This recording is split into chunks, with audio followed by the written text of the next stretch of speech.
morning, students. So, today we will discuss a new chapter, and the name of the chapter is A Tale of Two Birds. Firstly, I am giving you a short summary of this chapter, both in Hindi and English languages. And after that, in next video, I will discuss this chapter in detail. So, let's start. So, this chapter is about two birds. Once there lived a mother bird in a forest. Her two newborn babies also lived with her. Their nest was in a tall tree. One day there was thunder, lightning, and rain. The stormy wind blew down the tall tree. Unluckily, the mother bird was killed. The strong wind blew away the little birds. One of them came down near a cave. A gang of robbers lived there. The other bird came down a little distance away. A rishi's ashram was near that place. Thus, the two birds were separated. The first bird made his home on a tree near the cave of the robber. The second bird made his nest on a tree near the rishi's ashram. After some time, the baby birds became big. One day, the king came there. He was following a deer. He was very tired. He got off his horse. There was a tree near a cave. The king sat under to it to take rest. Just then, the king heard a big brown bird's voice.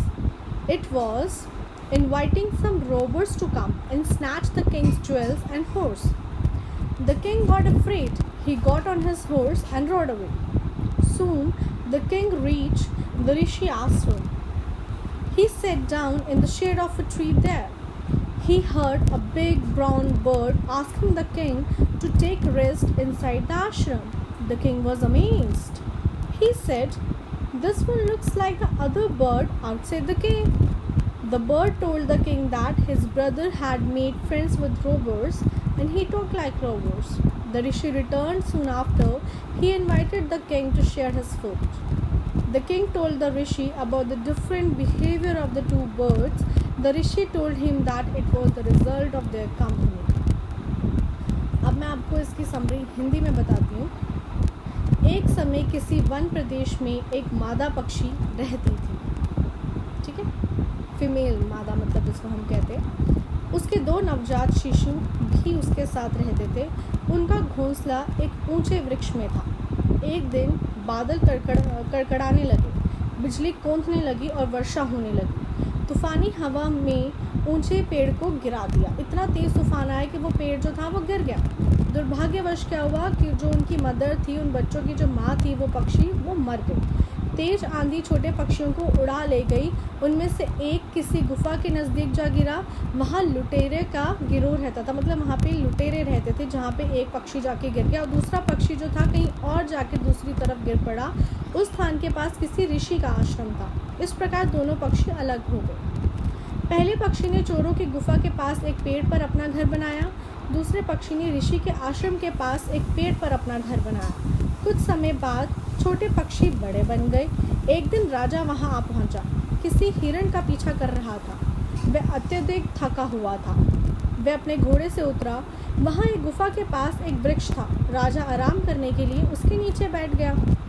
तभी राजा को एक बड़े और बुरे पक्षी की आवाज़ सुनाई दी. वहां कुछ डाकुओं को बुला रहा था कि राजा के रत्नों और घोड़ों को छीन लो. राजा भयभीत हो गया.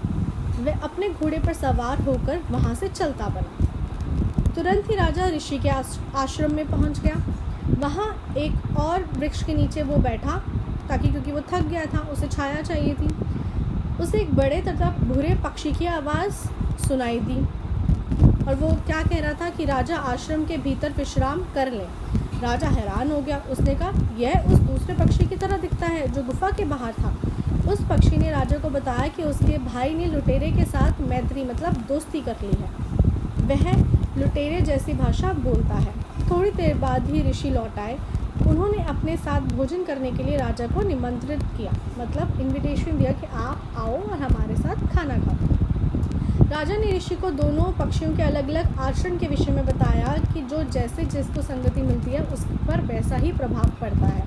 ठीक है, ऋषि ने कहा है कि उनकी संगति का ही परिमाण है, जो एक जो है वो डाकुओं की भाषा बोल रहा है और दूसरा जो है वो ऋषियों की भाषा बोल रहा है। सो आई होप आपको ये समरी समझ में आ गई होगी। नेक्स्ट वीडियो में we will discuss this chapter in detail thoroughly. Okay, so have a good day.